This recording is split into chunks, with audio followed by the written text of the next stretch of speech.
and I think it's a good ethos, is I'd love it for the show to feel like when you're at a house party and there's a conversation of girls and they like easily let you in and have you join in and just be like a cool, chill space where you know you can express your little freak opinions and feel welcome. So I'm very excited to have a guest woman so we can test out that spirit of community and easy conversation between women about wrestling.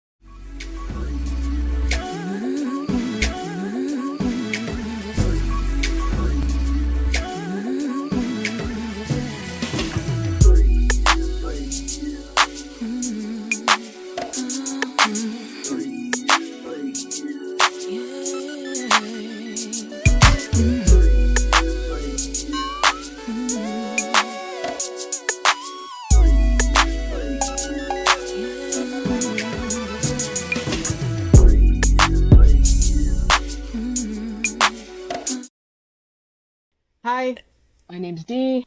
Pronouns are she, they, and I'm just here at this point. Hi. Hi, I'm Jane. She, her pronouns. I am also here just vibing.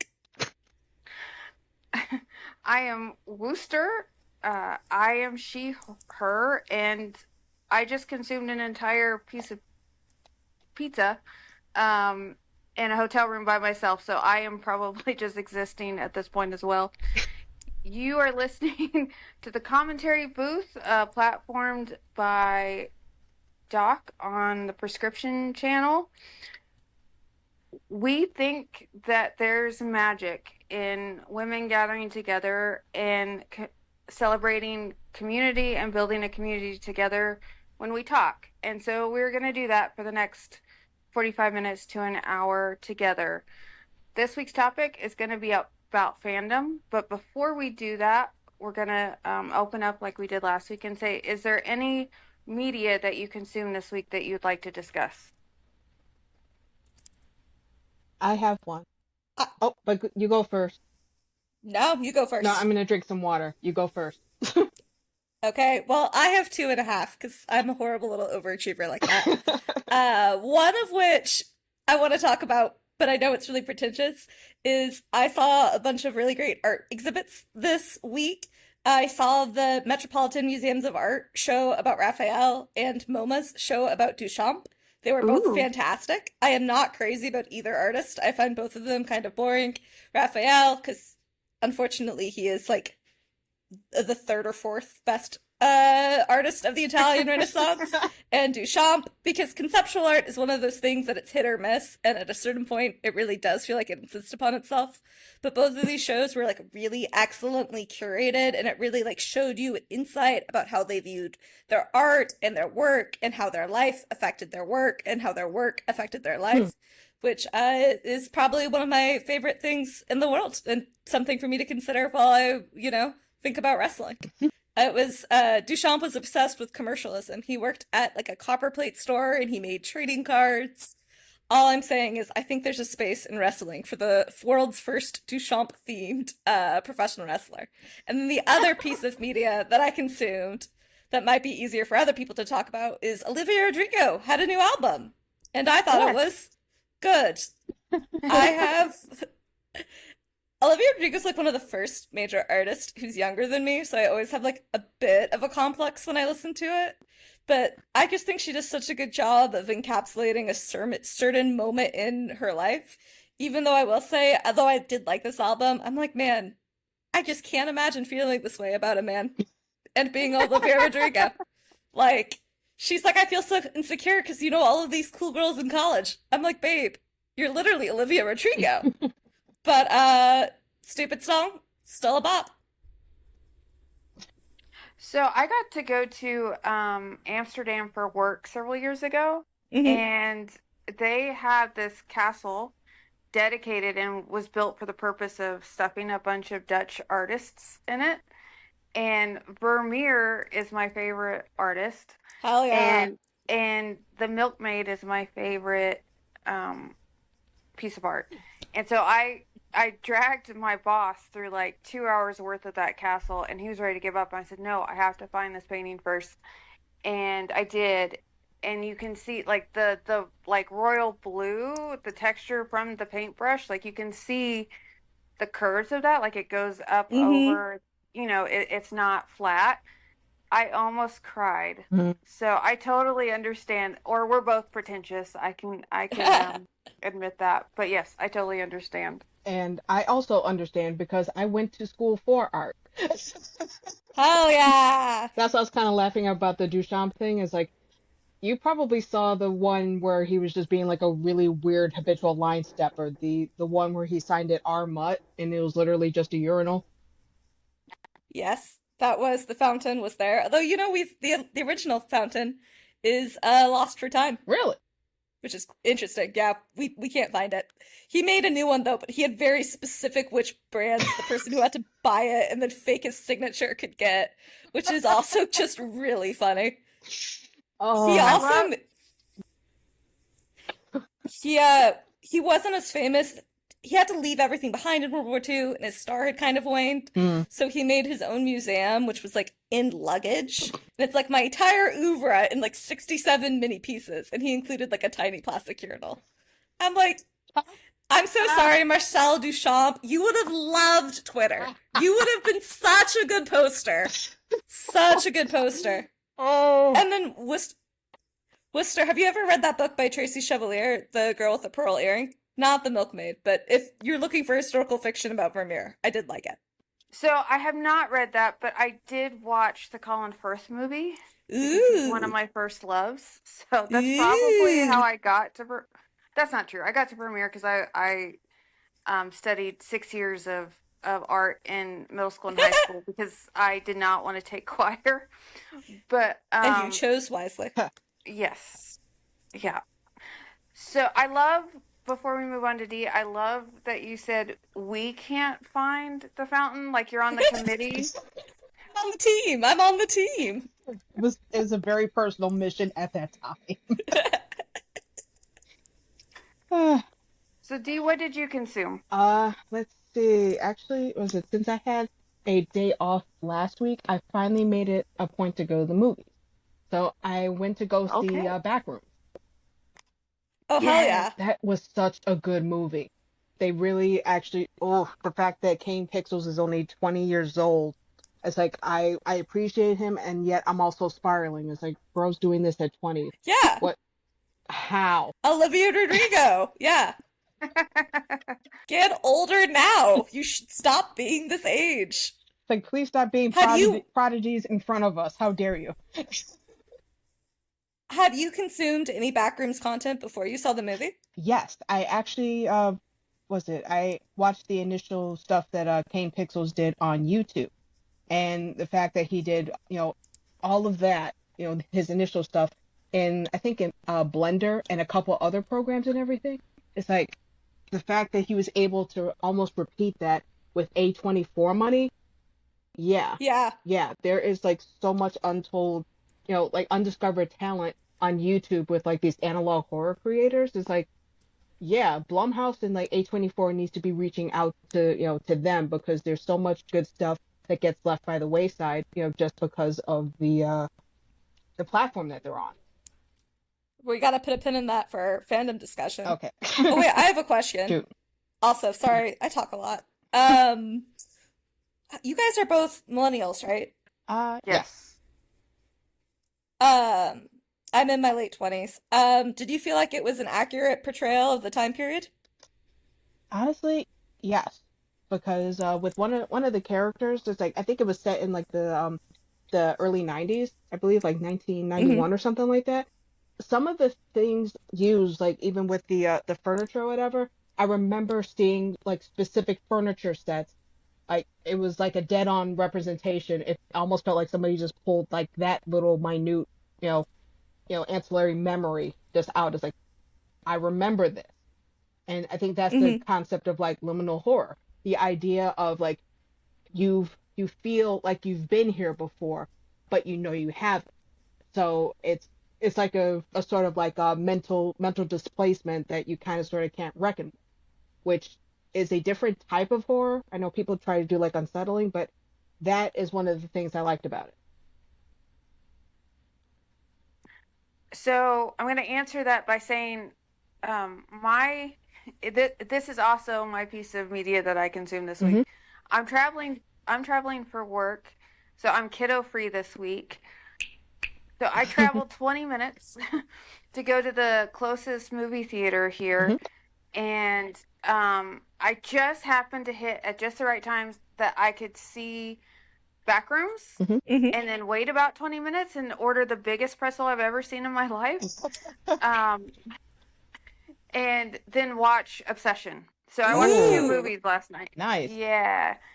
Yeah, and Obsession was okay. I liked it. I did it had some flaws. Um the biggest flaw to me was it's a pretty accurate portrayal of a nice guy um marginalizing women, Hmm. but unfortunately the film itself marginalized women to make the point. Yeah. Yeah. And It's now my favorite part of the film is that the nice guy's name, a nickname, is Bear. And I really think that that was intentional, with the idea mhm. of Oh, man versus bear. yeah. Oh shit. I Yeah. haven't I haven't seen Obsession. I'm terrible with horror movies. I was forced to watch Oh. Obsession with my friends, Oh which I did no. watch. Not Obsession. Watch Backrooms, Oh. sorry. And I had like my fingers up like I'm terrible with horror and Mm. stuff. But I have read a lot of articles discussing Obsession, and no one's brought up the man versus bear thing before. That's such a good point. The I idea really that think it she is chose the because, I bear. agree. The bear was chosen for. Oh, see, that's good. That's yeah, and so good. he's set up to be like this non-assuming, milk mouth, mealy mouth, like nice guy. You wouldn't have to worry about your drink in front of him, and actually, he's probably the most dangerous guy you've ever met, right? Hmm. Yeah. So, and there's a scene in the movie that I would characterize as rape, and about halfway through, and I was ready for him to die after that. Yeah. Understandable. uh, but it, like I said, it didn't quite make sense, and the female characters weren't given enough agency to like Yeah. really drive the point home. Like maybe a man shouldn't be writing about women's marginalism, but I appreciated that he almost got there. Backrooms was amazing. I knew nothing. Like I know that it's a YouTube thing, but I had not seen anything prior. Um, in my theater, someone kept opening the door, so while you're watching them freak out about someone being behind them, someone behind you is opening a door, which Oh, was really unsettling. That's really uh, unsettling. There's a lot of young people going to this, and there was one young person in our theater afterwards that like clapped her hands, which I thought was Oh. very sweet. yeah. Um, the cameo of I don't want to give too much away, but the cameo, like I said, I knew nothing about this movie, so I didn't know that a bigger name was in this film, as like the observer, and I love him, and so I was super excited for him to pop up. Um, I didn't think the therapist clothes looked really on par with the 90s. I thought the kids did Oh that yeah. work there. Hmm. And then the wallpaper that looked like a mall, like tropical set for like, you know, where you'd probably go to like get your pictures taken. Yeah. That looks spot on. Yeah. Just so much of it is like it always is. That's the thing. What I love about liminal horror is like everything feels strangely familiar, but if you really sit and think about it, is like, why do I have a memory of a place I've never been before? So. Yeah, I thought from knowing nothing about it, I thought they explained it well enough to like understand what was going on. Yeah. I was in the same boat. Hmm. Uh, I wonder if the fact that it was like, because he's in his 20s, so he was never alive in the 90s. I wonder for him, it's not just like the geography is like a place seems familiar, but you've never actually been. But like the time too is a place that seems familiar and you've never been. But it also might be because smartphones would kind of change that plot of the backrooms quite a bit. Yeah, that's If you could record and stream and call and all that, that would make some things different. which is exactly why The Shining wouldn't work in a modern way because No. no. But what I did love about the film is too, like, maybe a strong thing about it and maybe a weak thing about it, is where he is 20. It was so referential. I mean, I saw a little bit of Beetlejuice in it. I saw a little bit of The Shining in it. I saw, like, there's so many references to different, like, great film within the movie that, and it's subtle. Like, you can go, oh, he definitely picked something up here, but it's not like, oh God, it's not like Eli Roth, who's like taking a movie and trying to copy and paste it. It's probably going on my all-time favorites list. I just thought it was phenomenal. So now that we've talked about media we consumed this week, we're going to talk about what we crashed out about this week. Mm. Did you have anything you crashed out about this week? Well, other than the fact, and I can go first if you need to think about it. Well, I'd say life in general, because trying to get down to like by doing things by minutia, we'd be here all night. So life. That is fair. Jane? I'm gonna say something I crashed out about. I'll say the placement of the women this last month in AEW.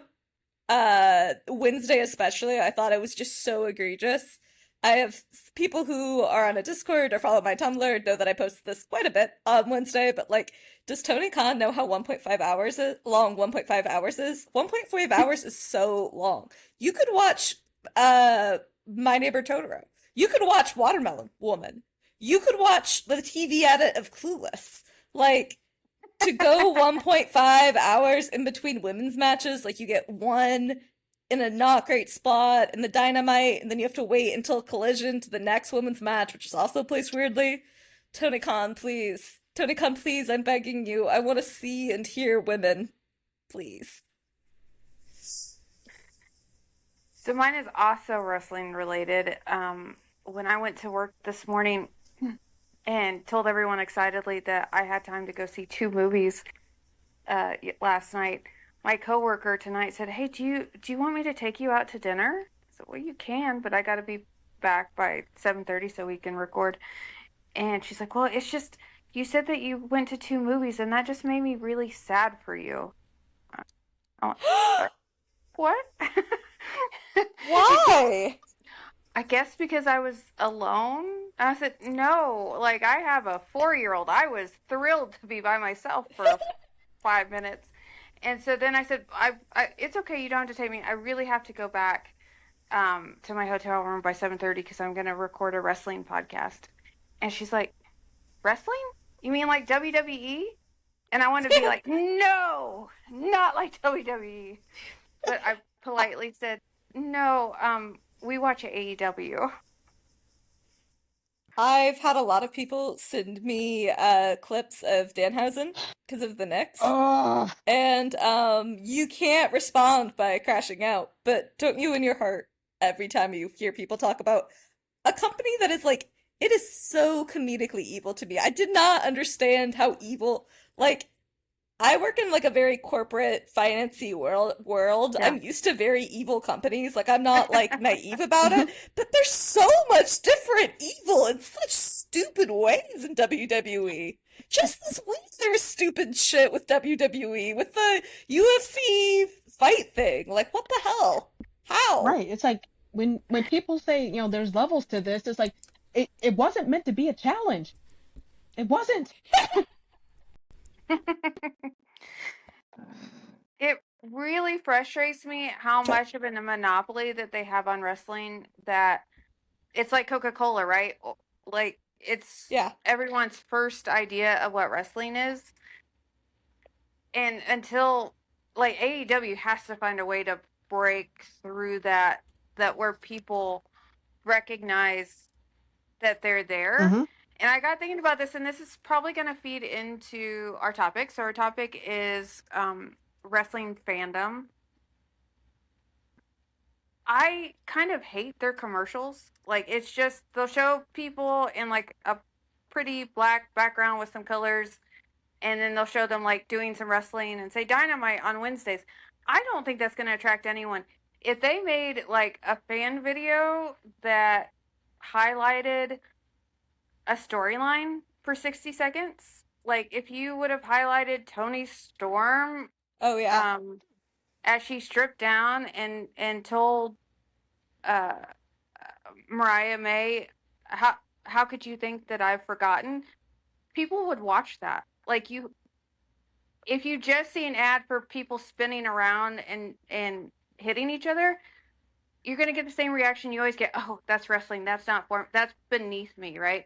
But if you show them, hey, there's pretty people doing a really interesting storyline, I kind of want to know how that ends.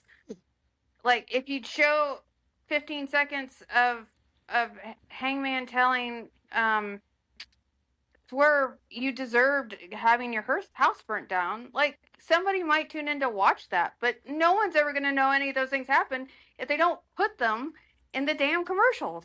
Yeah. Yeah, I am unusually qualified to talk about this because for all I was just giving WWE shit, I've never seen a single episode or a single clip. I have absolutely no exposure to WWE.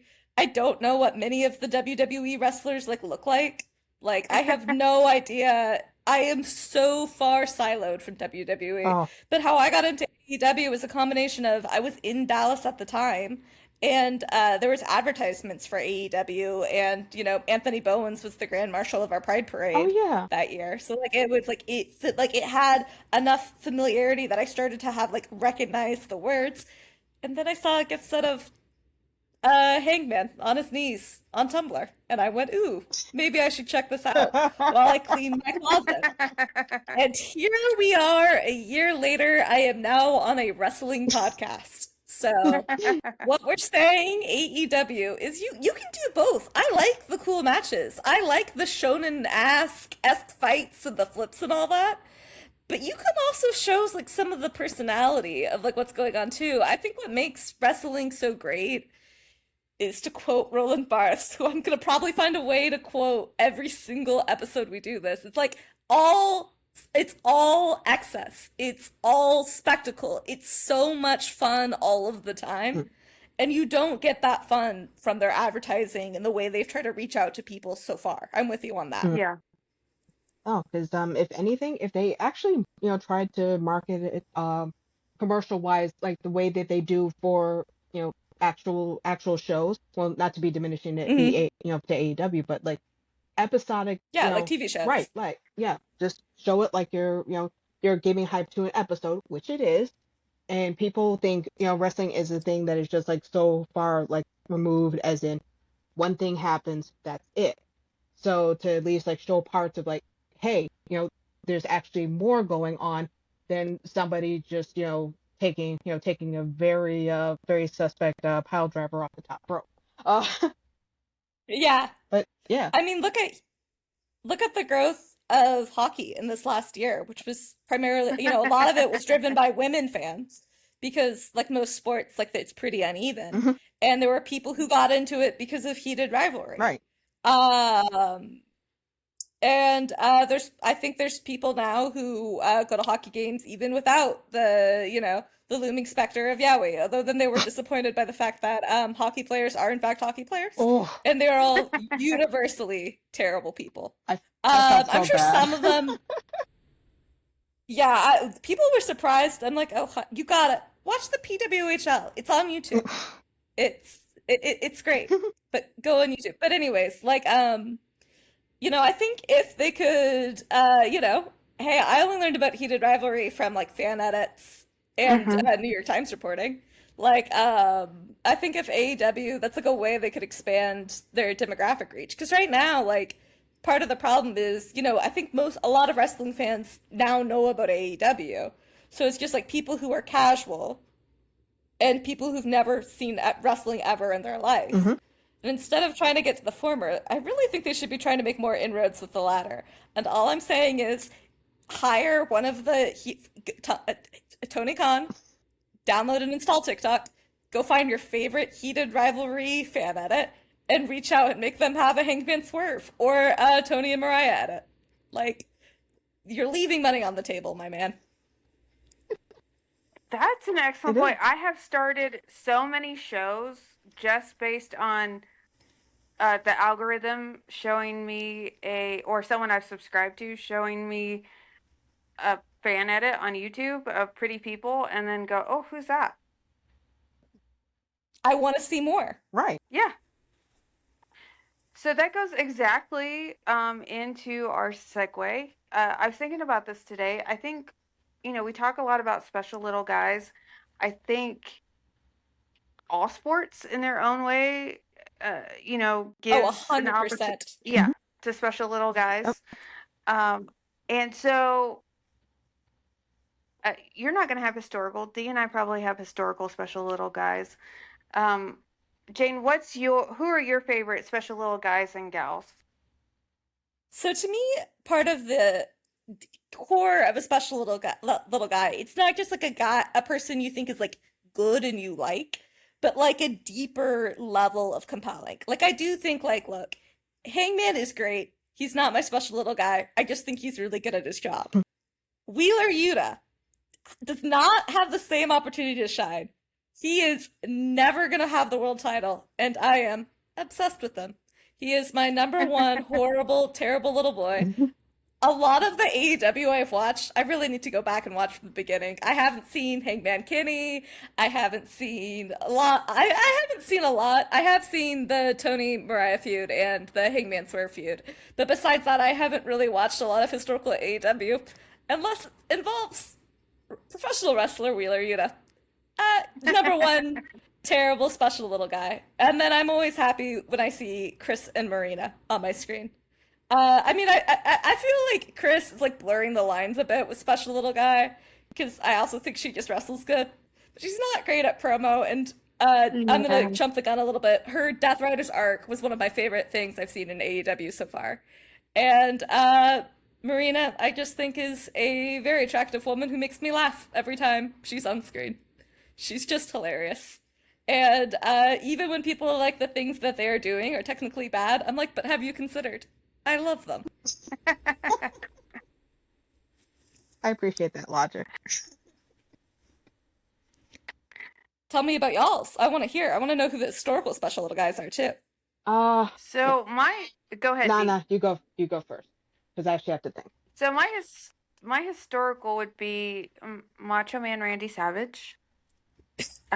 He is insane, and I don't know anything about him. Miss Elizabeth? Oh, see, that's a name? No, later on, somebody write this down, but later on, we need to show you some of his promos.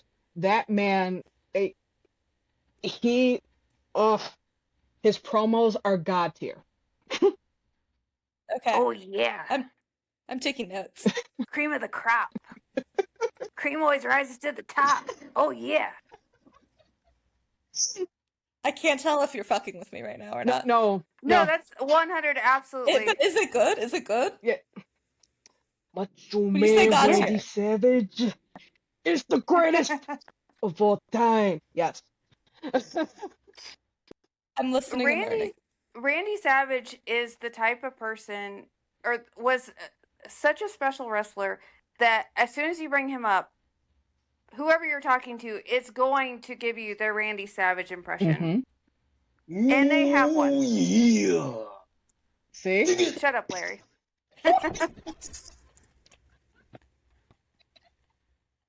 Point proven.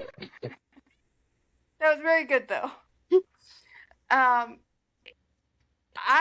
I might get shunned for this, but to me, Tony Storm is the closest thing in modern wrestling history to Randy Savage that we have ever seen to this point.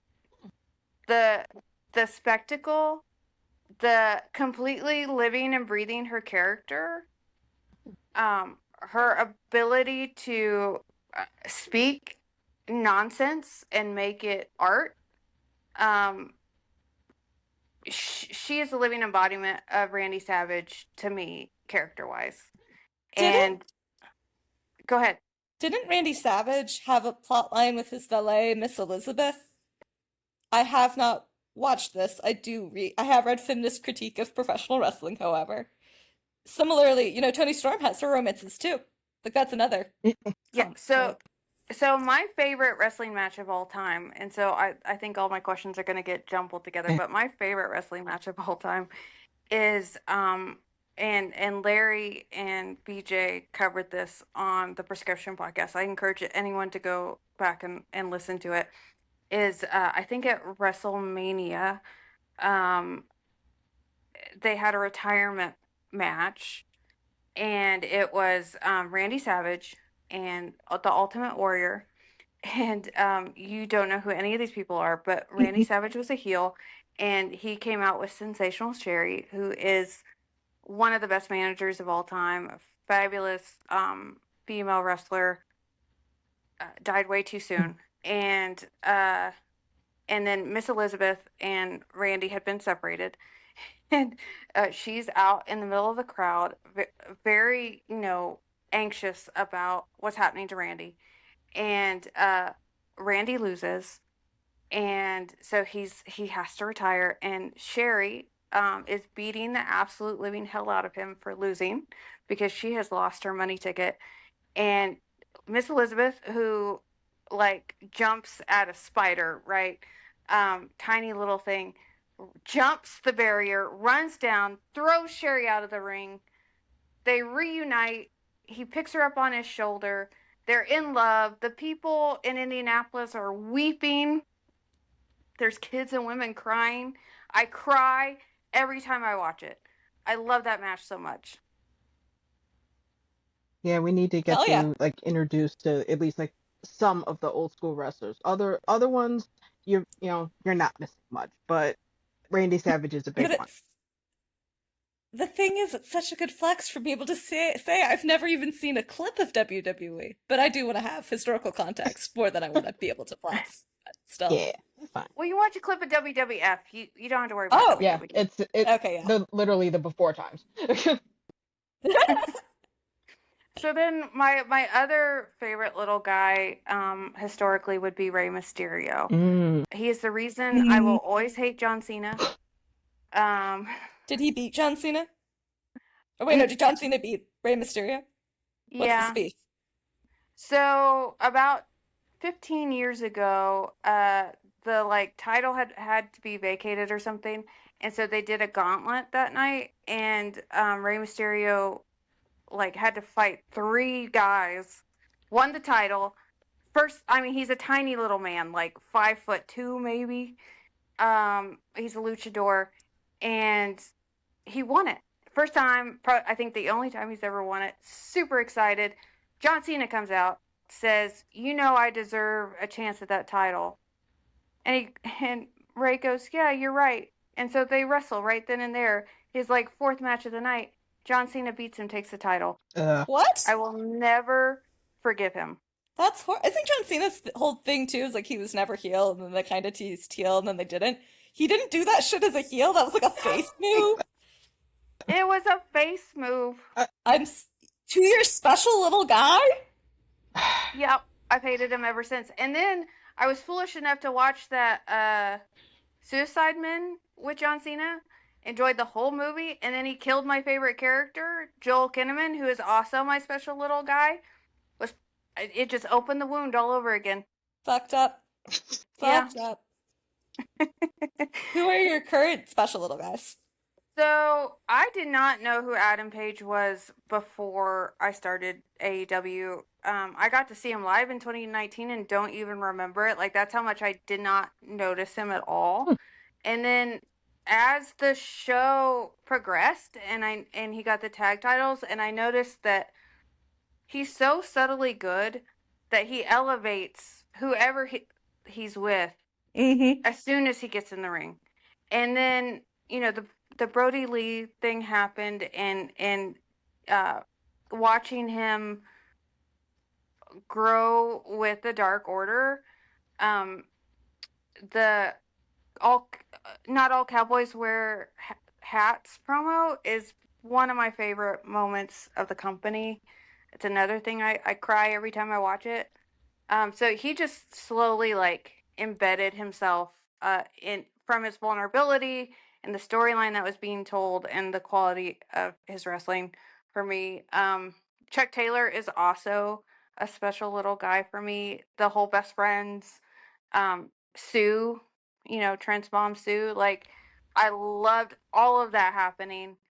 And then now that I don't have him, Kyle O'Reilly is. I love that little weirdo. I mean, God bless Adam Cole. I wish all the best to him, but like him having to leave was the best thing that happened to Kyle O'Reilly. Oh. Like, in terms of like, he becomes a person. Like, you get his personality when he's out of the Paragon or whatever the hell they were called, and I just adore the shit out of him. Female wise, I love Marina. I love Tekla. I think Tony Storm's my girl. But I adore Ruby Soho. And her romance storyline with Cool Hannah Ange is probably one of my favorite storylines in the company history. Um, Obviously, I love a good wrestling romance storyline. If you haven't noticed, Mhm. And I just adored that. What about you, D?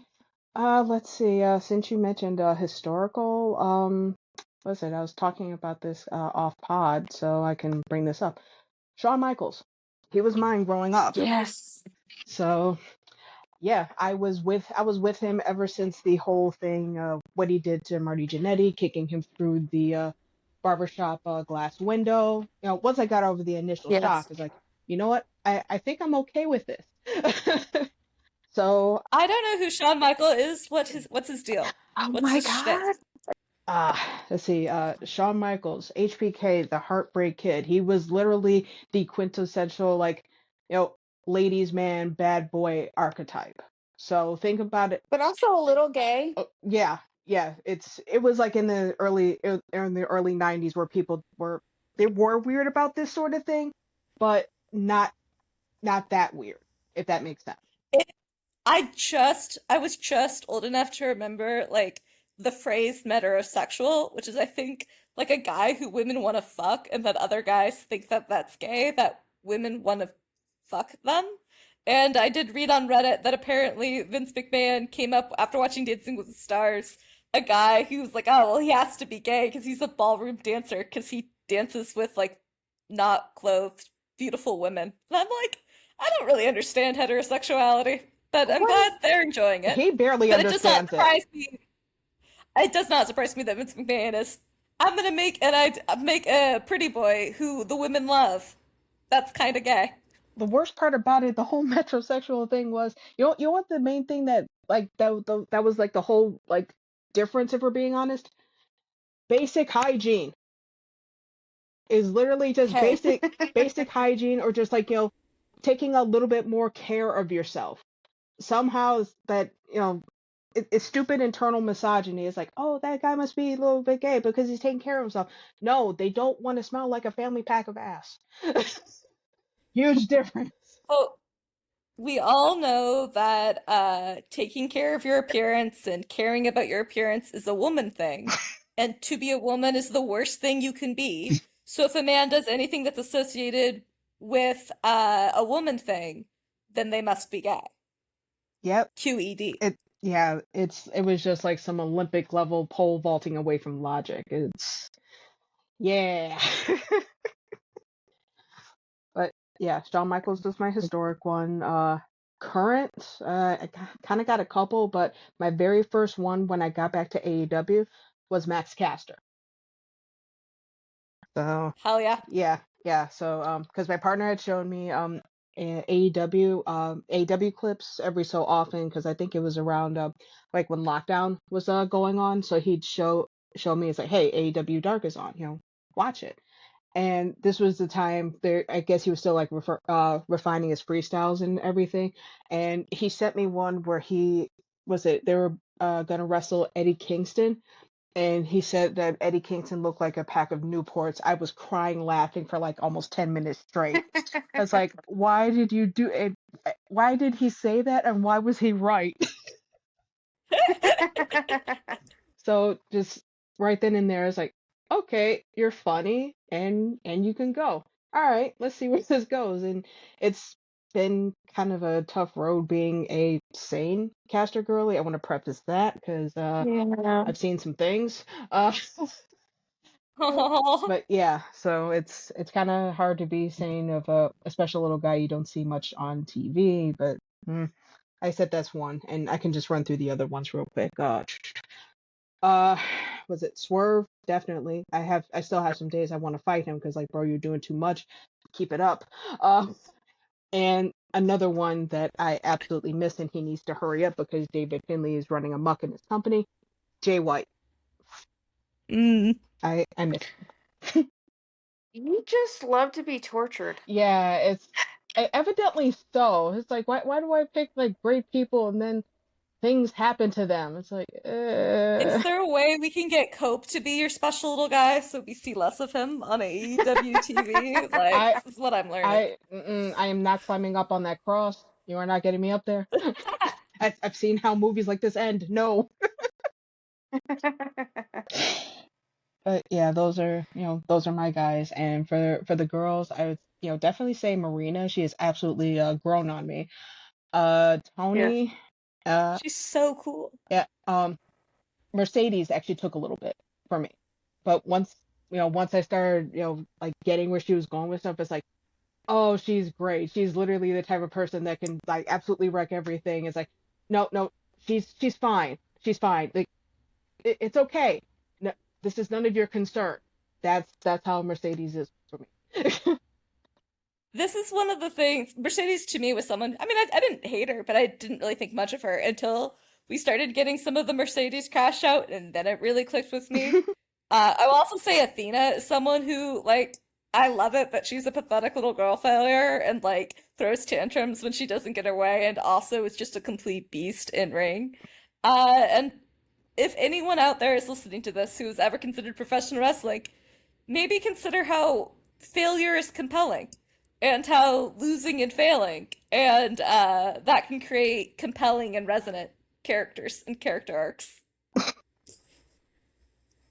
All learning. Try it. It's fine. So, are there any favorite wrestling moments or matches that we haven't discussed? Like, does it have to be like a specific sort of special, like, It, or it can be anything you want. huh? Uh, What made you feel something? oh, okay. That is a better guidepost. Strangely enough, I was talking to Doc about this again off pod. I was actually thinking about like doing a write up about certain matches that actually made me feel emotional and stuff like that. And Hell yeah. and like I mentioned, was it one of the first things was the whole was it Shawn Michaels kicking Jannetty through the window. But I would say in recent memory, since I got back into wrestling, the first match I cried at was the Acclaimed versus Swerve in Our Glory, where they won the tag titles. I cried at that match. Oh, Yeah, because it was like, you were following the Acclaim the entire time, like with that, them chasing the belts, and then the one time yeah. you thought they would get it, and then people were actually complaining on behalf of the Acclaimed. It's like, they got so far, why wasn't there an audible called? And yeah. Yeah, I've got a similar, and then Jane, I promise I'll let you talk too. I've got No, a I'm similar. listening and learning. I just realized I have a special little tag team Yeah. in Mhm. the Guns Oh. because Mm. I was watching during COVID and Austin Gunn would react his little heart out in the first row, Yeah. and I just got really endeared to him because of Hmm. that. And then when it's amazing how much presentation matters, because when they came out in those white so this is a Shawn Michaels reference, Jane. I genuinely, I know the white pants you're talking about, but I did not know it was a Shawn Michaels thing. The white pants and the little mirror cutouts, that's totally a Shawn Michaels reference, in my opinion. When they come out with that and it's the camera circles them, that is hot as hell. They look so like you can actually believe they can win. And then they did, and I would be really excited for them to win again. They did not have it long enough. I think they're way better than what they're given credit for, and I'm just really endeared to them. Mm-hmm. I said this earlier, but I'm gonna say this. I'm gonna reinforce it a little bit. Is the Chris Statlander storyline? Mm-hmm. I thought she was gonna join the Death Riders, Mm. and part of me thinks she still should have joined the Death Riders. But that moment where she's circled in the ring and she flips off Mox and she carries Marina away, not Marina, carries Harley away in her hands. Incredible cinema. And then in the blow off, in the match that followed, which was Yuta, Darby, Marina, Chris, which Darby did not need to be there. I would have been perfectly happy for Darby not to have been there in that one. He just felt a little adjacent to the storyline, but whatever. There is a moment where Marina steps on those like tacks. Fucking hardcore. She also did that in the Blood and Guts with the glass, and she's did it recently versus Sean Taylor. It's just one of those things that like I am someone who flinches when she tries to curl her lashes. So to see someone like have the will and the discipline to do it is just so cool and so badass to me. It's one of those like, oh shit moments that it's Rock Lee dropping the weights in the Chunin exams in Naruto. It's an oh shit moment for me. And then I was at Double or Nothing Live, and some people know that I had an insane 73 slides PowerPoint to explain to all of my friends, none of whom watch wrestling, what professional wrestling was. And it's really hard to recap all of the storylines in a way that does not make you look like an insane person.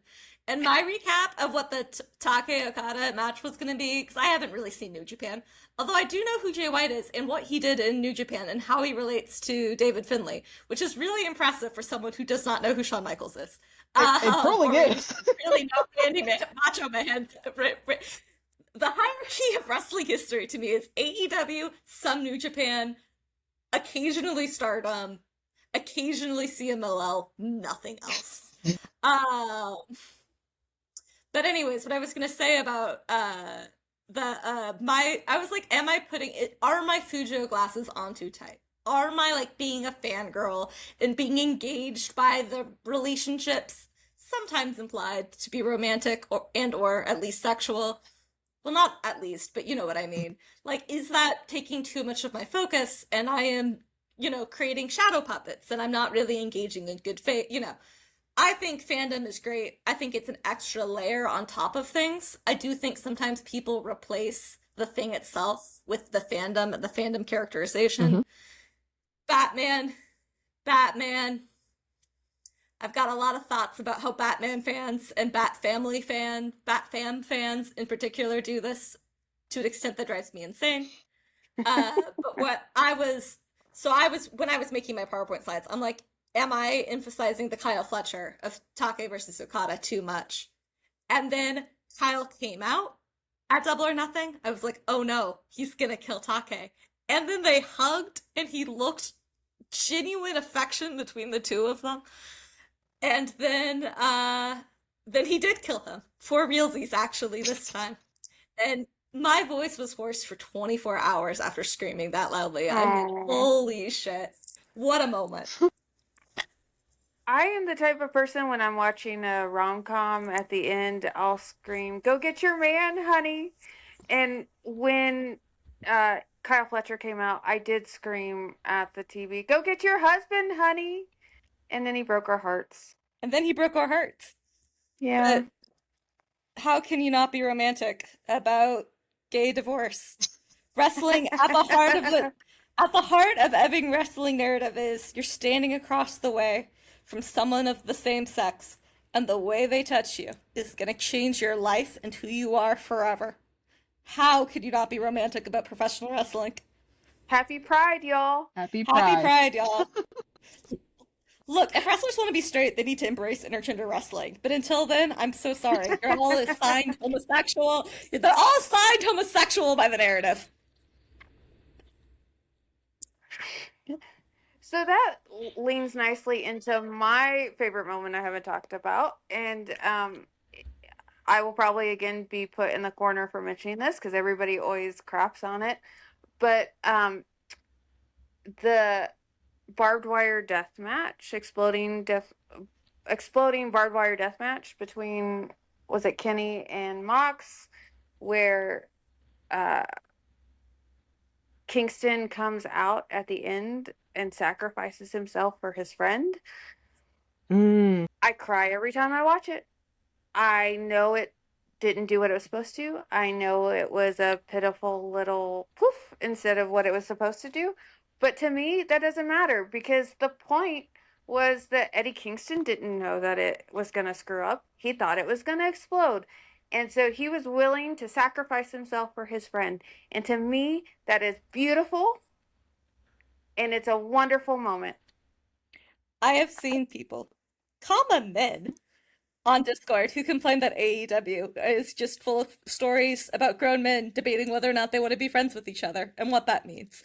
To which I say, is there any better question and more important question in life than who do you want to spend your time and love and care for? And what are you willing to do for it and without it? Yeah, don't threaten me with a good time. Right. Every story should be about the power of friendship. It won the Knicks the championship. It won the Knicks the NBA championship. It's a beautiful thing. Well, and like their promo, Eddie and Mox's promo, where Mox talks about sitting in his mother Ruthie's kitchen, and it's like, don't talk about my mother. Like, that's one of the ones that I remember. Yeah. It's emotional and it's beautiful and it's raw, and that's what you remember about the show. Mhm. And Tunnel Talk has a thing about this, and they're completely right, is that like specificity is at the root of a lot of emotional storytelling. Being able to say, I was at your mother, but who I know, whose first name I know, like at her table. You know what I mean? Like that's the level of detail that like really compels people. And it's hard to have those kinds of details in professional wrestling about any other story other than friendship and love. Well, and that kind of going behind the curtain is so much more interesting than like the MJF FTR bullshit about trying to talk about contracts and going to WWE and like, I don't care. That's not emotional. I don't need to hear that fourth wall bullshit to like get invested in you. I want to know why you feel love or hatred to this person. Right. It's like, Every go ahead. No, you go. I've talked quite a bit. Please go, Oh. Dee. But yeah, no, it's like Wooster is, 100% correct because like I get that, you're supposed to have different flavors when it comes to like, promos because that would, to differentiate and stuff like that. But brother, I can tell you I do not care once they start talking about it's like, oh, contracts, big money matches. It's like, bro, I don't believe you and I don't believe your hairline. Put the stick down.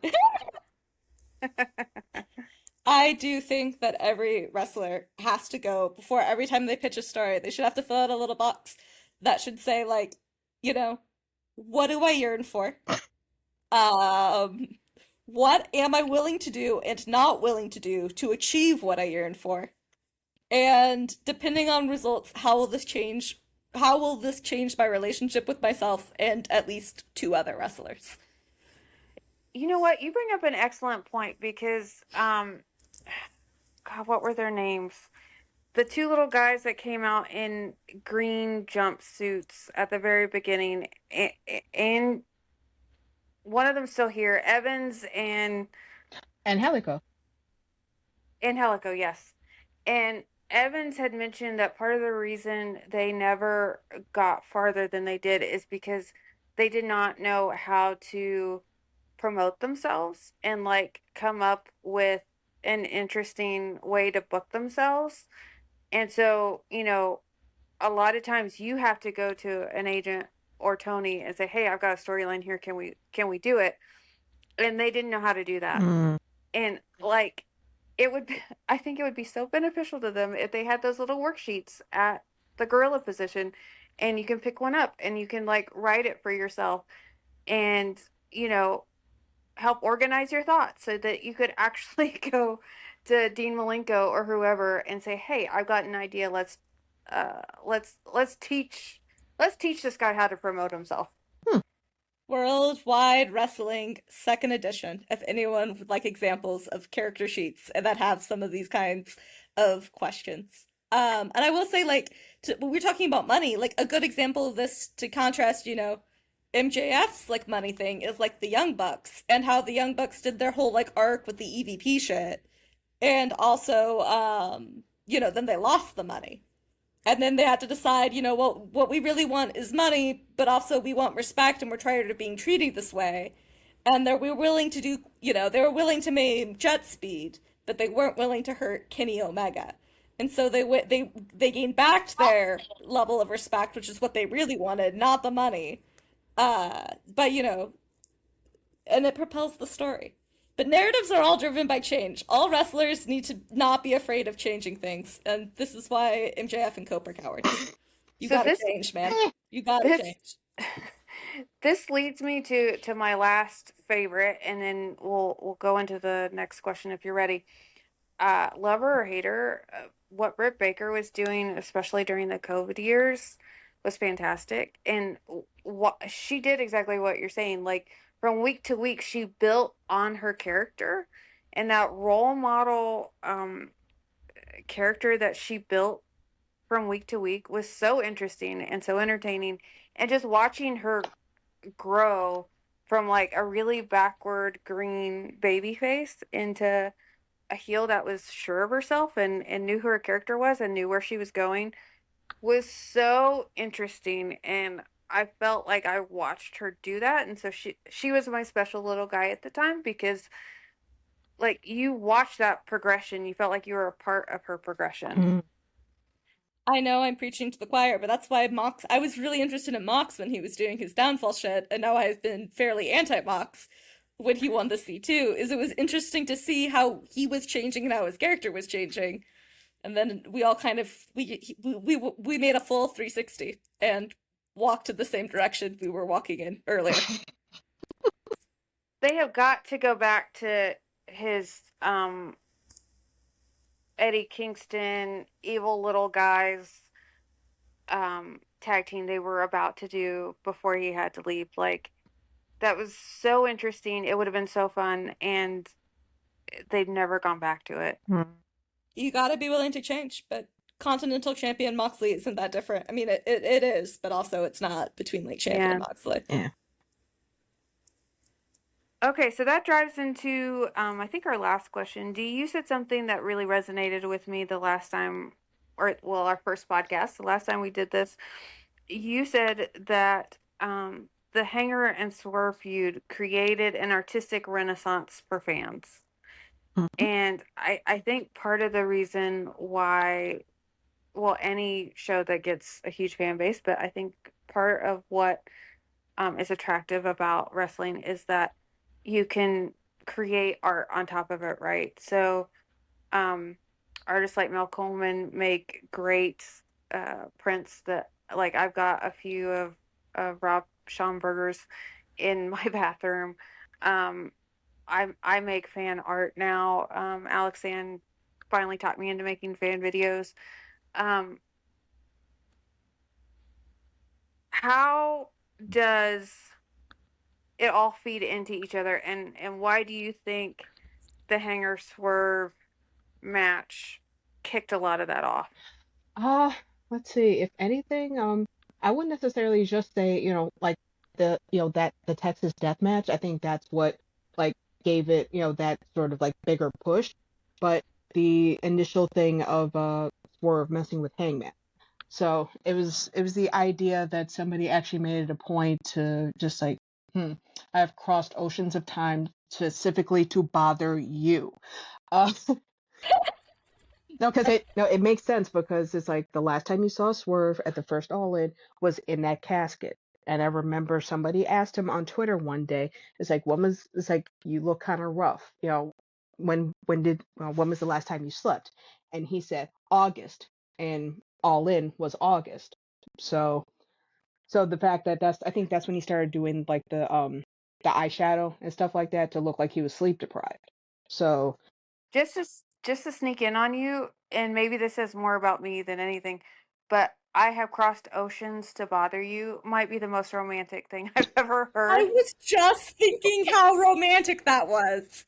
I was like, isn't that love? Isn't love caring about someone so much you want to be in their life in a positive or negative way? I also Isn't it about knowing some so well you know exactly how to push their and I buttons? also did Bastard as part of Bram Stoker's Dracula because that is something I think he said to Mina. So but That makes sense though. Like that they're dark and twisty like that, so that makes perfect sense. so the fact that And romantic. right. And so the fact that that storyline was, slightly different than what, anybody would have expected about the fact that, he's making it a point to chase the main character of AEW, saying it's like, you know what, I don't think you belong here. You're in my spot. You're getting soft. And most people would figure it's like, oh, they'll fight it out. That's that. But when it starts slowly escalating, it's like, okay, this isn't normal. This isn't normal. And that's when the Fujoshi alarm starts going off. So, and then when like it kept increasing, the amount of violence, like the further Swerve was willing to go, it wasn't just hate, it became a fixation. So, a lot of people kind of resonated with that. It's like, okay, you have such strong feelings for this person. It's like you're not going to let them alone, and if they get you, it's not going to be good. Then Full Gear. That is literally the best way to put it. Is like it was, when you leave a pressure cooker on and everything just goes.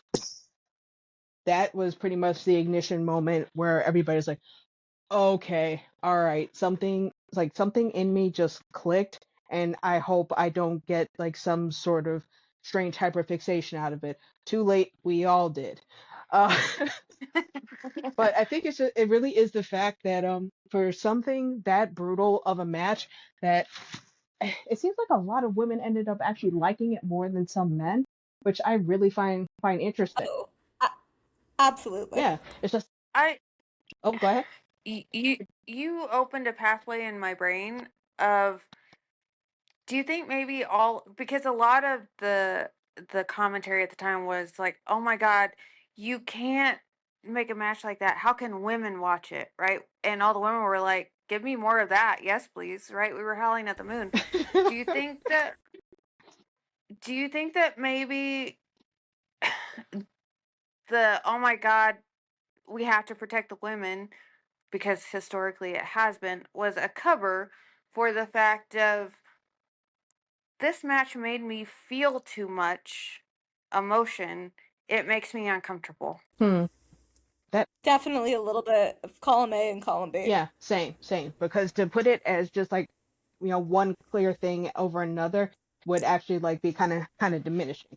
Because it's like, oh yeah, think of the women, think of the children. It's like, bro, the women are cool, man. It's like we're the ones pointing out the details. We're pointing out like, oh, look how the barbed wire just like stuck in him that much more after he pulled the chair out, and y'all over there like looking like you're about to hurl. Like we're cool.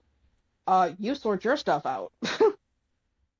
I'll say two things. First of all, is I saw Double or Nothing live with one of my friends who's a human rights lawyer, and she was so disappointed when she heard there couldn't be any, although there was some, but there weren't supposed to be any blood. She's like, I came here for catharsis. I have so much pent up rage. I've got so much. I wanted to see some violence that was consensual.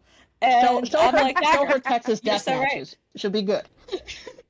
She'd be into it. She'd be into it. It's on my list. And then the second thing about this is like I'm as I said earlier on the show, I don't like horror movies, but violence in wrestling doesn't bother me so long as it has a point. Mm. Like it's one thing when it's gratuitous, but if it's like a culmination of intense feelings, it doesn't bother me. And I think that's true for like most women. And if there have been women in the past who've complained about it, one, women aren't a monolith. We're allowed to have different opinions. There's no female hive mind communicating between 50% of the population on what our thoughts are on excess violence in wrestling. But two, I mean, I wouldn't want it to be like a mud show, like, no point, let's see what's the most shocking thing we can do. But I'm very interested in seeing, like, the basic building blocks of the story and language in a wrestling match is violence between two people. Let's crank that knob up to 11. Like, because we're feeling so much. Right. Well, and So, I think that's why those matches resonate so much is like my dad loves Randy Orton. I don't know why.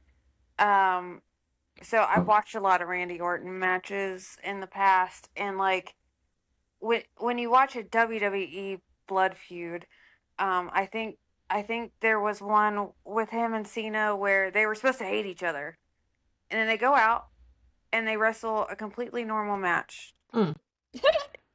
and it's so boring because like if you're supposed to hate that person, if they've pushed you to your brink, you're not gonna grapple them, right? Like, yeah. I mean, the word visceral comes from viscera, meaning guts. Like, there should be if you want it to be this visceral, we're gonna need to see some viscera. Yeah, pretty much. But I really think it's the idea is some people really don't know how to convey the right sort of emotion for certain matches, and if there's a match that is part of a storyline.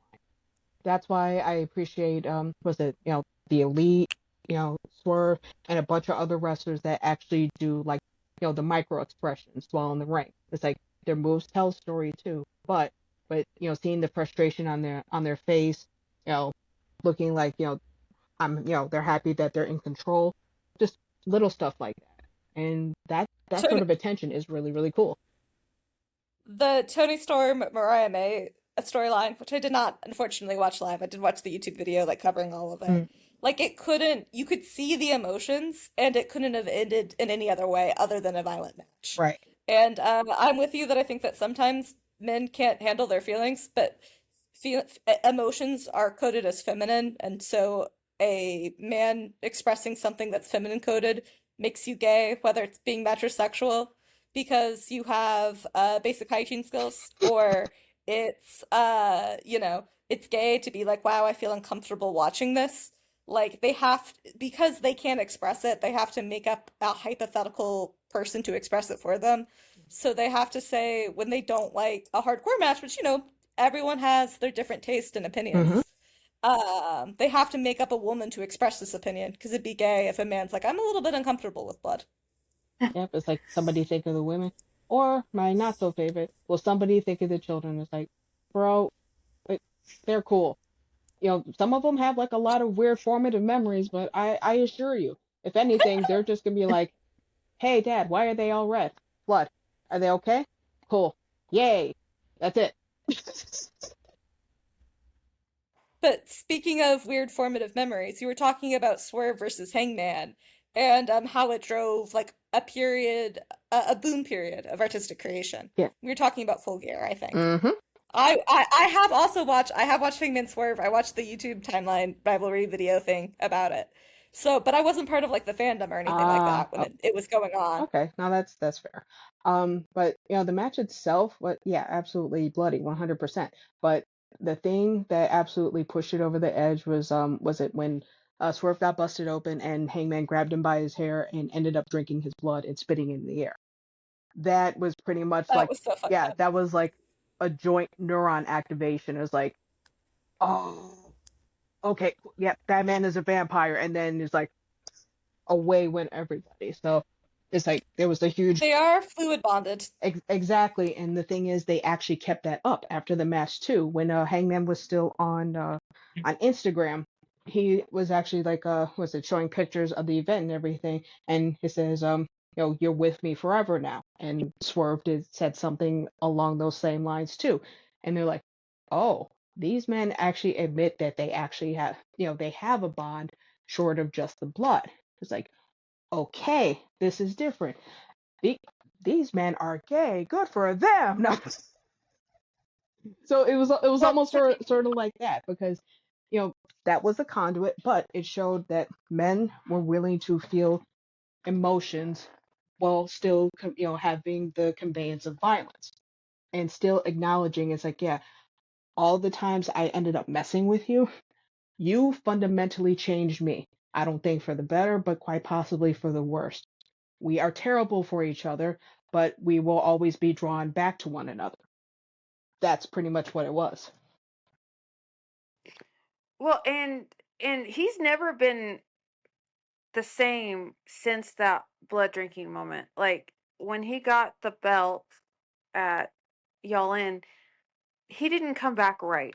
He hasn't been right. And I think you can pinpoint maybe setting the house on fire, but I think it really starts with the blood drinking, because that's a step farther than anyone's ever seen him go, and he never came back from the brink of that, and he just keeps going farther and farther down, right? And um the moment in the ring between the two of them while um Hangman's got a chain around MJF, Hmm. and Hangman's hair's a mess around his eyes. You can't really see his eyes, and he's leaning into Swerve, and Swerve looks him dead in the eye and licks his lips. It is so homoerotic. Like it's secretary.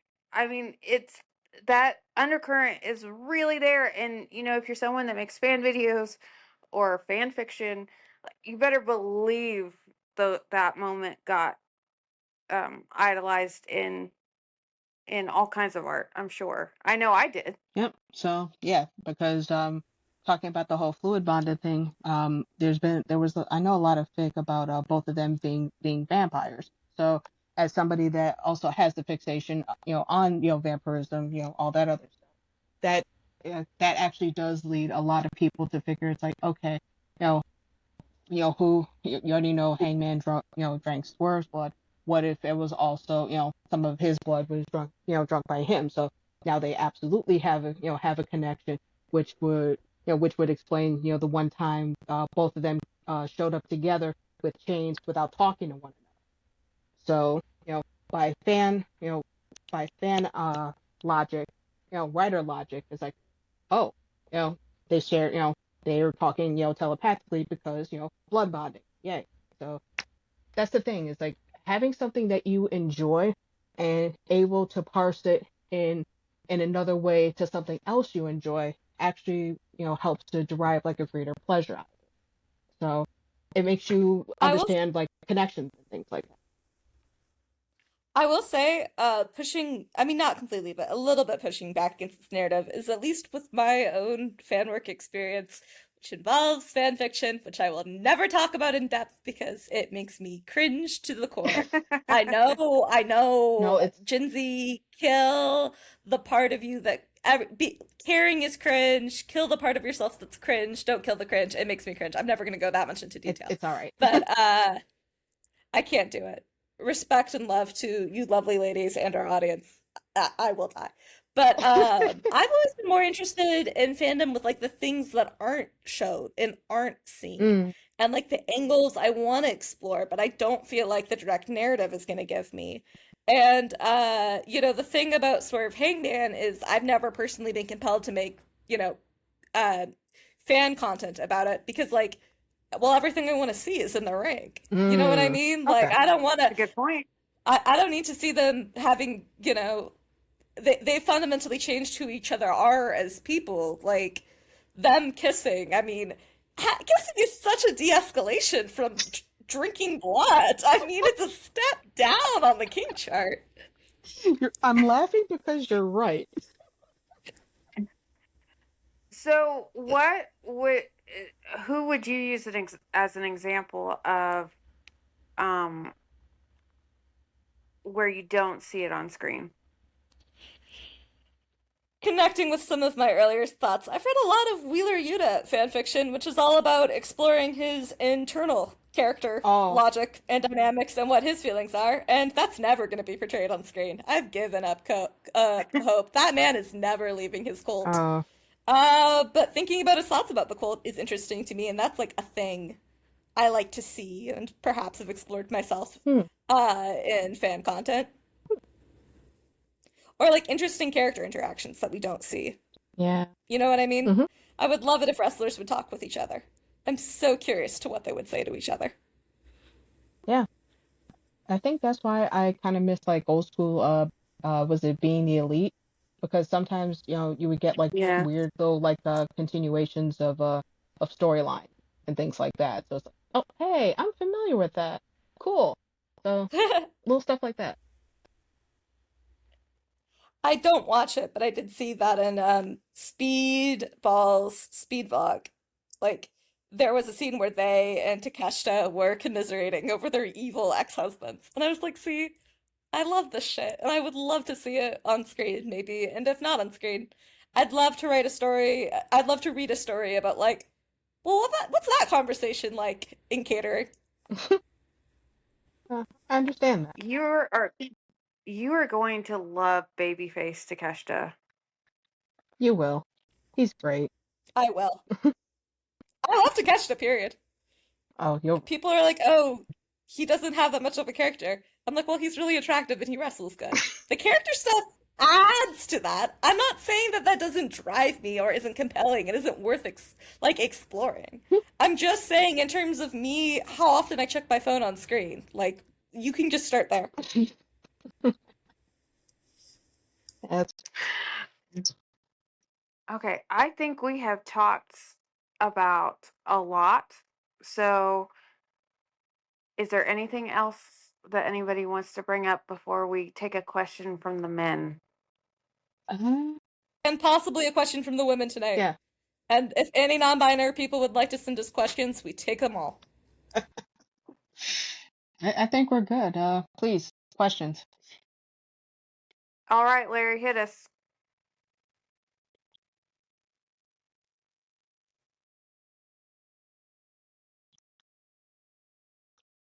I'm gonna Yeah. laugh. I was about to say, I Okay, was there about we to go. laugh if he ran away. Hey guys. Yo, I've just been oh man, assigned homosexual. That's fantastic. Uh, Before we get to the questions, I do want to share Shawn Michaels, specifically 96 Shawn Michaels, um, with our Gen Z person here, because you don't get just how beautiful 96 Shawn Michaels was. I, and for those who are also fans of Hangman Page, there is a crossover on Shawn Michaels girlies and Hangman girlies, especially specifically like specifically in 90s Shawn Yeah, they're Michaels, because both in my top 5. there's just this thing of, yeah. So I got this one. It's sort of like a Ah,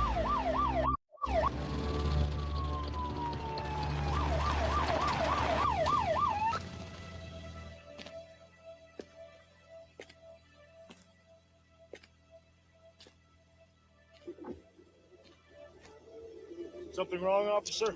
License, please. Sorry, I was going So fast. we're looking at a vignette of Shawn Michaels. So you're Shawn Michaels, the Heartbreak Kid? In the flesh. All right, out of the car. the flesh. The new WWF generation. More fun than the law should allow. More fun than the law should allow. That's just like that's like a little vignette about him, right? Now, like Okay, I'm there looking at was pictures. something He does about not Shawn look that Michaels that attractive. not He's attractive. got a weird jawline.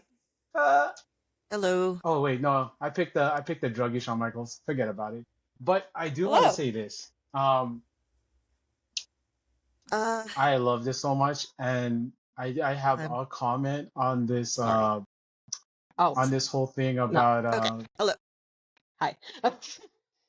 No, but yeah. About Shawn Michaels and everything, I think it's literally a moment in time as to what people considered attractive. But Yes, That's very fair. yeah, but he was This- very LA, California, mid 90s pretty. right. He looks better with like he looks better with the facial he looks better with the facial hair from the pictures I'm seeing so far. He does have some years I see that where he was more attractive, but 1996 was 3 years before I was born, Oh, and so yeah, it's God. definitely like a moment in time as like in that was considered attractive at that time. But you just getting into that, I could see why you would think, you know, Sean looks like at least, like a couple miles of bad road. I would understand. he's like stunt double Timu Hangman in the pictures I've seen so far. But then again, I'm a Gen Z girly. I love a man with a man bun.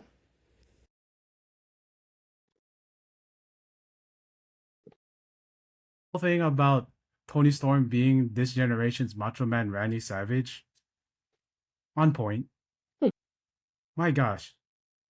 Like, as someone that lived through the Macho Man, I've I've never really like that is tremendous right there. And I gotta commend you for that take. But I do have my first question here. It does come from BJ Bethel of the of State of Wrestling. Uh and here it is.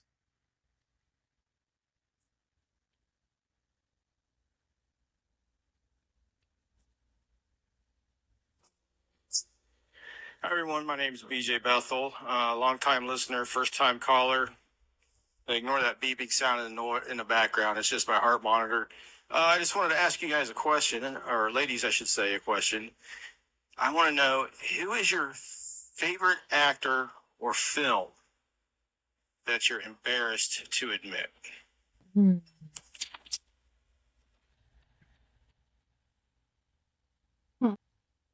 Who is your favorite actor or film that you're embarrassed to admit that you like? I don't think he's embarrassing personally, but the amount of love and obsession I have for him is probably embarrassing. I've been in love with Brendan Fraser since I was 14 years old when I saw The Mummy. I watched it every day, multiple times a day for one summer. um, I went and saw all of the Mummy movies, even the really bad third Oh, one.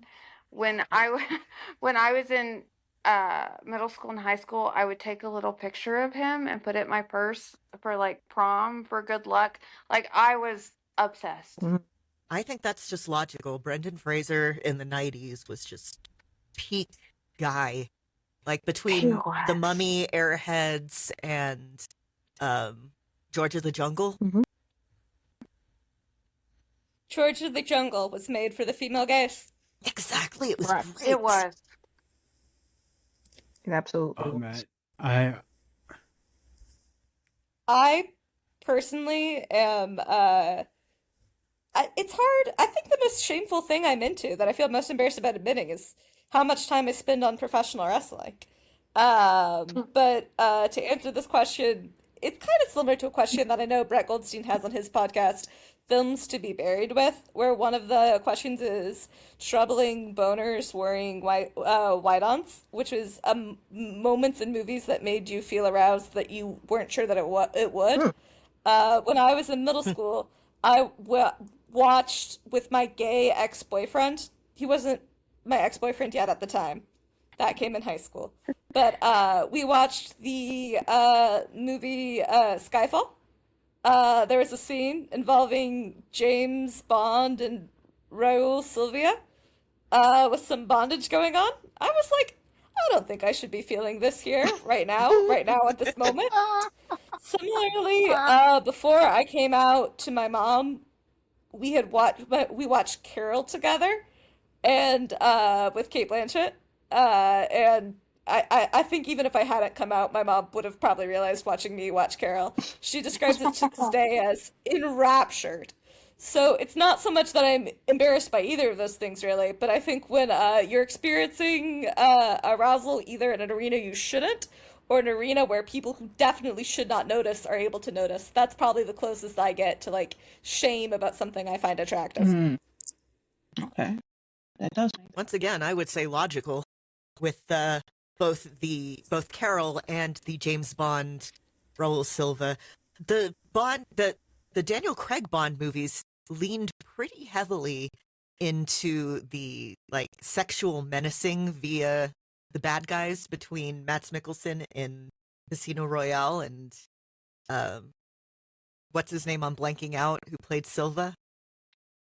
Oh, sorry, I'm blanking out too. This is I what can't the see his internet face. was made That wasn't for. Javier Bardem, was it? It was Bardem. Oh, Yes. it was Bardem. Okay. All I can say is horny. I wish I didn't feel either. I never want to feel horniness around either my mom or my gay ex-boyfriend's mom, who drove us to the movie theater, though she didn't sit next to us. Oh, So slightly unrelated because it's not somebody that I feel ashamed for having a crush on, but in the veins of this should not be happening with my mom. When I was in college, my first year of college, I had a rough breakup. I went home and my mom and dad took me to see the movie Cold Mountain with Nicole Kidman, Renee Zellweger, all of that. There is a sex scene about 2/3 of the way through the movie with Nicole Kidman. And I'm sitting next to my mom and it's going on and I'm sinking deeper and deeper into the chair. And my mom leans over and goes, "Look at her nipples. Doesn't she have my weird God! nipples?" wow. Oh my god. Oh God. I think my answer is not somebody that I currently have any emotions for, but it was my first kind of compulsory heterosexual crush because a lot of other things were going on at the time. So I'm like, I know I will like a guy. This should solve things. And it was Jonathan Taylor Thomas. Oh. Aw. And Yeah. I had a poster on my wall. I watched Home We all had Improvement. that poster. Yeah, the one of him sitting down, hair a little shaggy. He's wearing a vest. I liked I like dude from Boy Meets World better. Sorry. Ryder Strong Yeah, or Corey? Ryder Strong. Okay.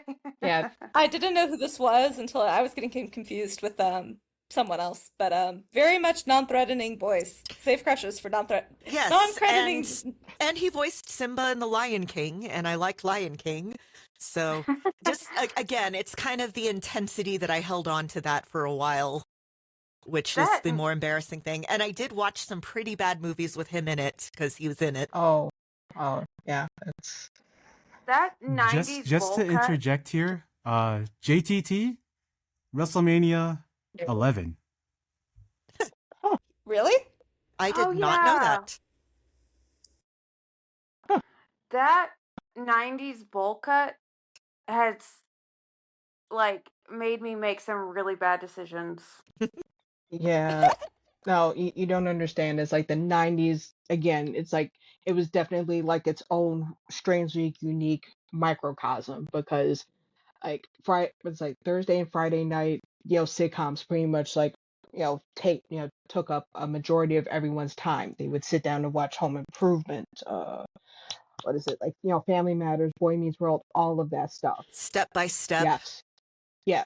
Yes. It's just like Hanging with Mr. Cooper. I loved that one. right, like strange, like nuclear, non-traditional family sitcoms had everybody in a proverbial chokehold, and then when you had like the teen heartthrobs of that time, it's like, yeah, you were willing to put up with monumental garbage just to see them again.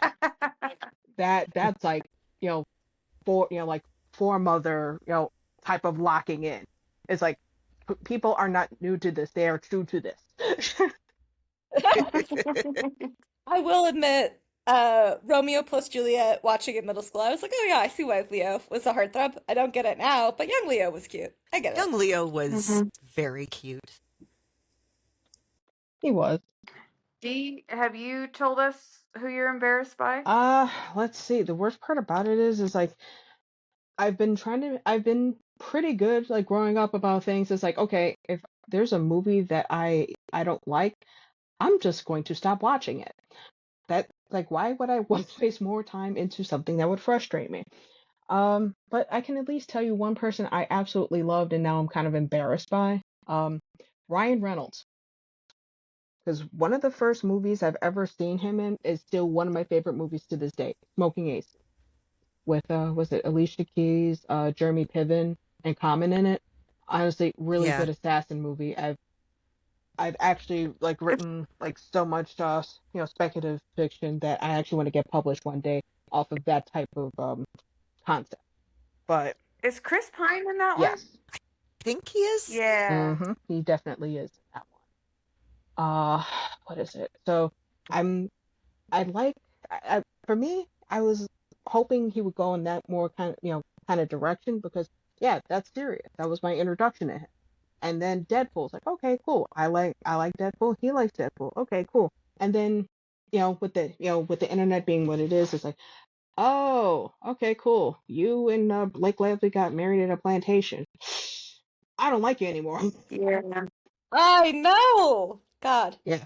Yeah. My introduction to him was, well, actually, it's probably Sabrina the Teenage Witch, the movie, before they started the TV show. But the one I remember is Two Guys, a Girl, and a Pizza Place. Yeah. Oh, wow. So, yeah. So when I was 16, like, I wanted to have a boy and name him Berg. I'm happy for your kids you did not do that. Yeah. If we're including people that we are now ashamed of having liked, I had a gigantic crush on Ray Park, the guy who played the physical Darth Maul in episode 1. And he was also Toad in X-Men. I watched Ballistic X Oh. versus Sever because he was in it. Oh my God, But that was It garbage. came out I got my picture taken with him. I was so happy. I've had a crush on him since I was like 13. Mm. And then it turns out, Aw. he is an asshole who posted revenge porn of his ex-wife. Oh. So Ugh. we do not I still love Darth Maul the character, but I can't with him anymore. Speaking of realizing that you can just stop watching something you don't like, I watched Heroes all the way to the last season because Ray Park was in the last season as one of the carnies. Mm. And then about like 4 episodes from the end, I realized I have not liked this show since season 1. Why am I still watching this? And I stopped. Yeah, honestly, that show suffered because I remember the first season came out and was it before the second season even went live? There was a writer strike, so you could Yep. tell it Yeah. suffered because it's like, okay, let me watch the first episode of season 2. This This is So- this bad. is Oh. bad. Did you guys think that Siler ate brains, or was he just like?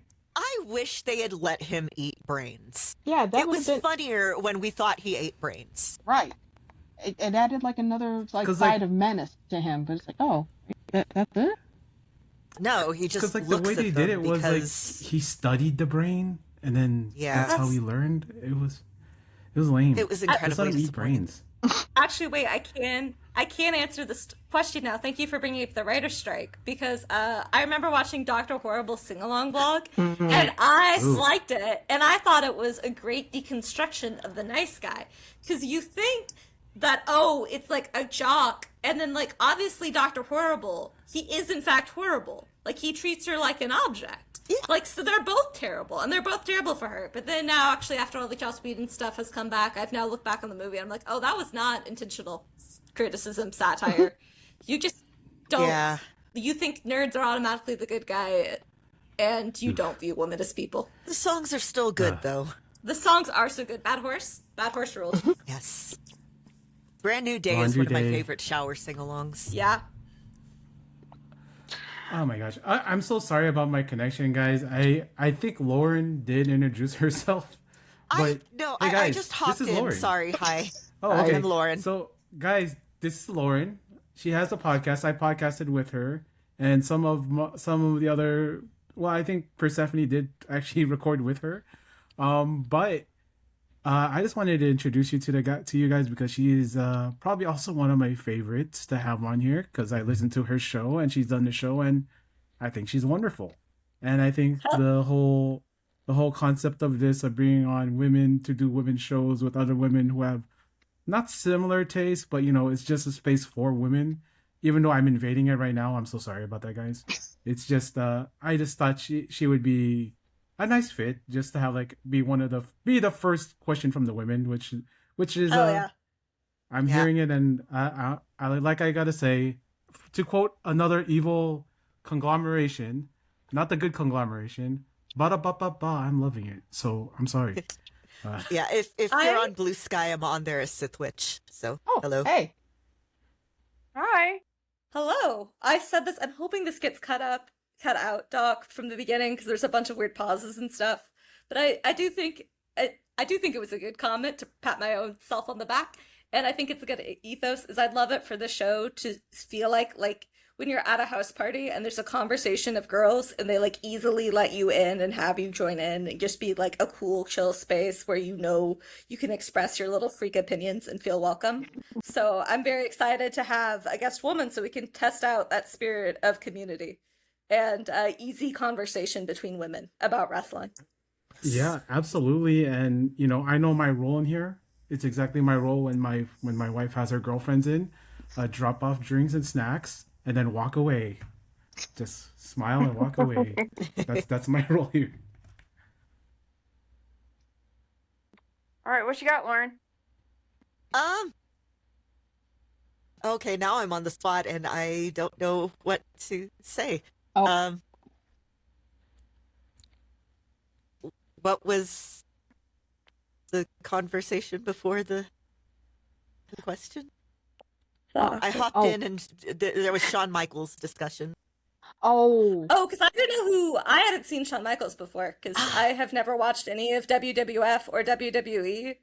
I am aware I should to understand the historical context, but it is really funny to me because I feel like everyone in AEW, they're like, yeah, I knew about wrestling. I might have watched WWE as a kid, and then I got onto it. And I'm like, to me, AEW is the only wrestling in the world. Occasionally, I get to see some like cool people show up from the partner promotions, and I'm like, wow, if AEW ever takes a fucking break, oh my god, there should be a wrestling off season. And I'm not already spending 4+ hours consuming wrestling content. I should go watch one of those. But I know nothing about WWE or WWF. There's I think The Rock was in it. Yes. Yeah. Dave Bautista, I just learned Yep. like a couple of months ago, was a wrestler before he was an actor. Mhm. To me, And I think he's a much better actor than he is a wrestler, which is not a He knock is. against him as a wrestler. yeah, he is literally one of the more successful wrestlers turned actors. I thought he was like a fight guy. I didn't think he did the fake fight guys stuff. Mhm. I thought he was like in like UFC or MMA or something. I don't know. No. Wrestling, my parents have taken me to the opera more oftentimes than they ever took me to see a professional sports game growing up or That's an cool, unprofessional though. sports game. Hmm. Well, it is until you try to have a conversation with a normal person and they're like, "Hey, what are your thoughts on baseball or football?" And I'm like, "Well, I think there's a ball being thrown around at some point, or maybe it's being kicked or Again, caught." this is what I like about wrestling. It combines my love of theatrics with my love of getting really into yelling at sports. Yeah, 100%. there's a communal aspect to I it. mean, Yes, actually, there's a local promotion here in Denver that I like going to called Lucha Libre and Laughs. The guy Aw. who runs it, Nick Gossert, he's great. He gets a lot of people actually from like AEW. Evil Uno challenged Abaddon for the title over last weekend, which was their anniversary weekend. And Dark Sheik was there actually the first time I went to the show was because she was there. Her and Edith Surreal and Trisha Dora, they were all at that first show, Effie. Okay. And I was talking a little bit with Dark Sheik after the show because I love, I used to go to football games a lot when I was in high school, as a kid, in college, and that was where I would go to get my aggression out and yell until I broke my throat. and my friends were all ashamed of the absolute nonsense that I would yell at the other teams. So I like having a chant because it's directed, it's focused. And I was talking to Dark Sheik about how much like this is my feel good event. This is my community event. And she was saying how, yeah, that's the whole ethos of Hood Slam, is she views it as a temple, as like a service, because you're getting together with all these people and you're focusing your energy and you're pooling it and you're becoming something more via the participation. And again, that is what I love. It's transcendent. It's like I don't think this is a thing that happens as much in like my religion, but I'm aware that it happens in others. It's like the call and response and the feeling of being part of a community. Mhm. It's you kick it up a notch from your base state of emotions. Yep. Also, I was raised Baptist, shout out so to Dark I Sheik. get Dark Sheik is the homie. She's really cool. When you go to the Hood Slam, okay, when I went to the original one, right? It's like a whole experience. And like it always starts with the smoking man so the show starts, it's pitch black sometimes it's like a little like it's like a shack regime what they run out of, right? It's like a small little building and it's pitch black and the only thing you see is a lit cigar or cigarello. Shout out to you, D. You know a cigarello. And so like it starts out with the smoking man and he has like a whole like little bit of slam poetry, how he opens the show. If you guys are ever gonna watch something, watch Hood Slam. Support California indies. Support your indies. Awesome. I did want to share something because I know we introduced Shawn Michaels to Jane, but I wanted to introduce Macho Man Randy Savage, and I'm gonna introduce you to WCW '95 Randy Savage. Macho Man. And I'm going to use this also. We're probably gonna do Slam Masters. But we're not going to watch wrestling. We're probably going to watch the wedding of Elizabeth and Macho Man and what led up to it, which I think is incredible. And I think that whole story, and I want to preface it with this, Jane, it involves cobras. Real life cobras. Like the snake? actual Yes. snake. Yes. I am pro snake. Actual snakes. I will say this about, look, I may have not ever seen a WWE match, but I did read through a Steel Cage and some of the other like essays about wrestling, and everyone always mentions Elizabeth and Randy Savage. That is clearly one of the like relationships and like emotional catharsis points that people come back to again and again with professional wrestling. Absolutely, and I just wanted to share this one one promo. It's just a short WCW like insert that they would throw on like. It's probably like just to promote like a show or just throw on to like talk. And Macho Man was the king of these, and there's a reason he's really on my Mount my Mount Olympus of pro wrestlers. I'll just let him talk for himself, I was taking a look, and of course you were watching at home to that footage from recent Nitros. This man was also taking a look at a monitor. Come on in, Macho Man Randy Savage. Let's lay it out for the record. You are signed for October the 27th in Las Vegas, Nevada at the MGM Grand to face Hulk Hogan, a very controversial figure, Hollywood Hogan, the man that did you in for the WCW heavyweight crown. I want to clarify that. I'm quiet but deadly right now. Yeah, I got the title shot. Yeah, Halloween Havoc is gonna be Monday. I deserve it, yeah! Let me tell you something, Hulk Hogan, Hollywood Hulk Hogan. It's for all the marbles!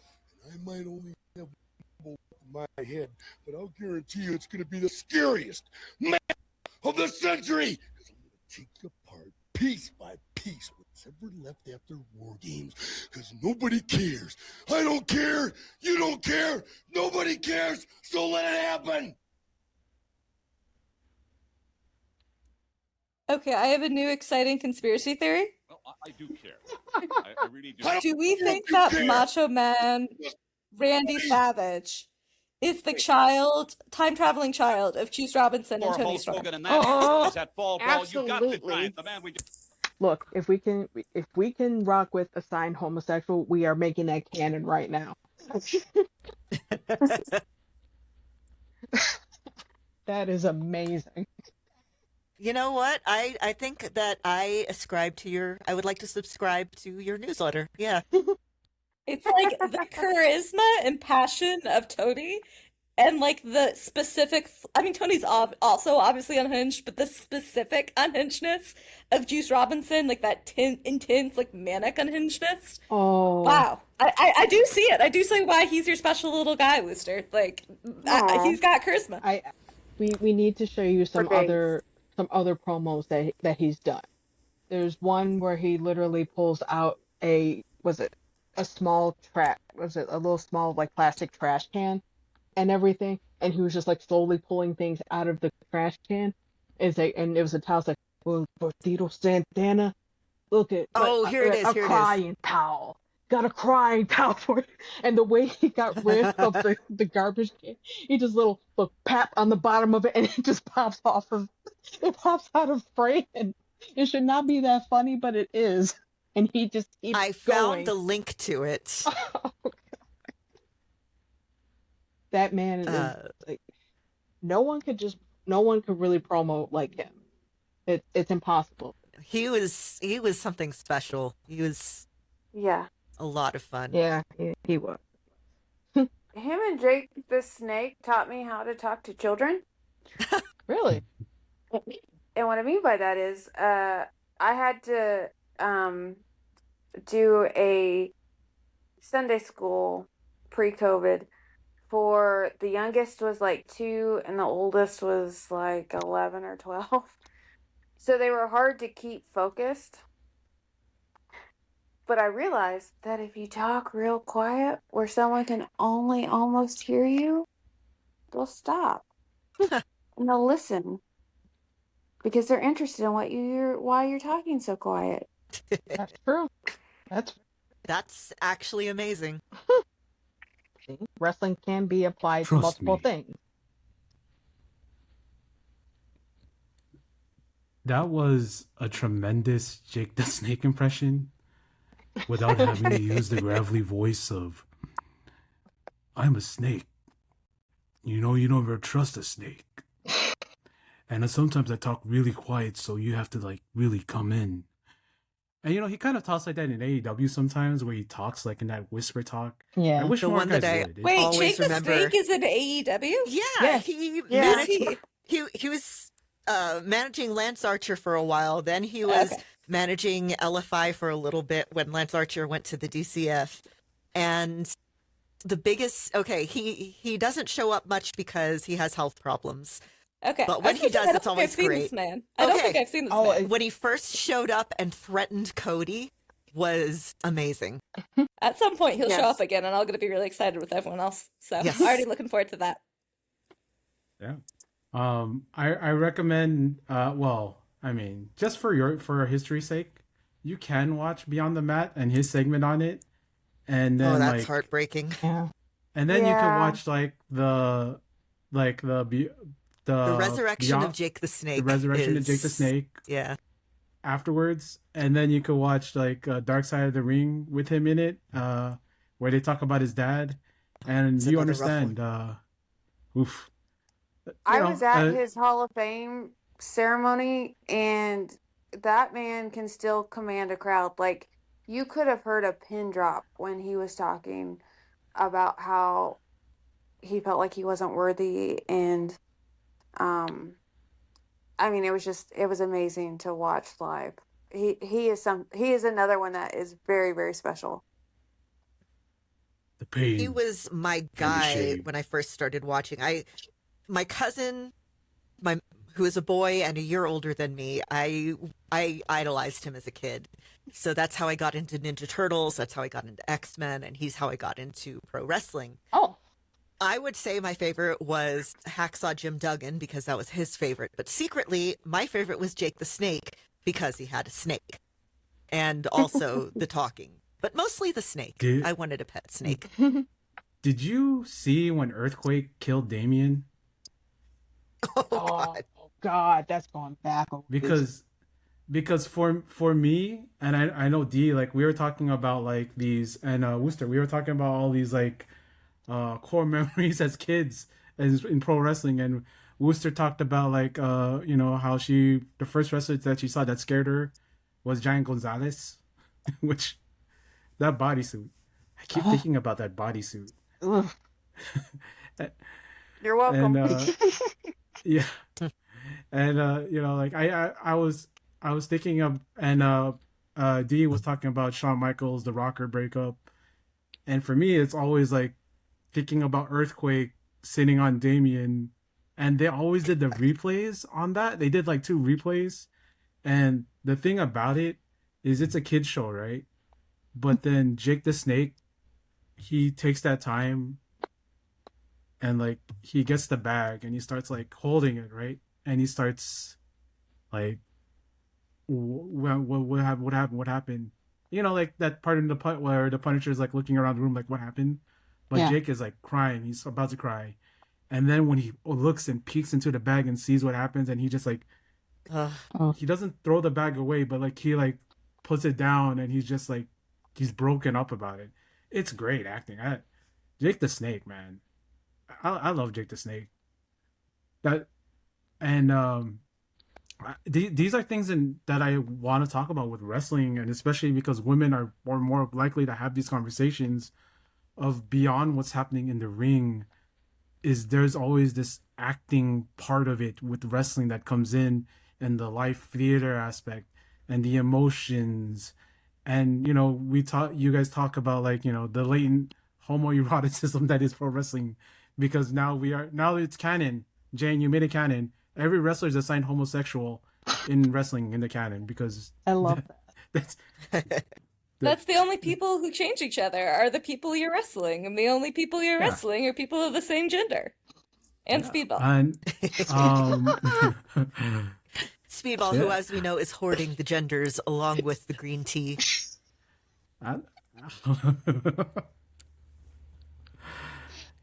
Guys, I just wanted to tell you, tell everybody here, the reason I always gather certain people on to be on here, and maybe in the next episode we'll have a guest on here all the way through, is because this is something special that I don't think exists in the pro wrestling podcasting space.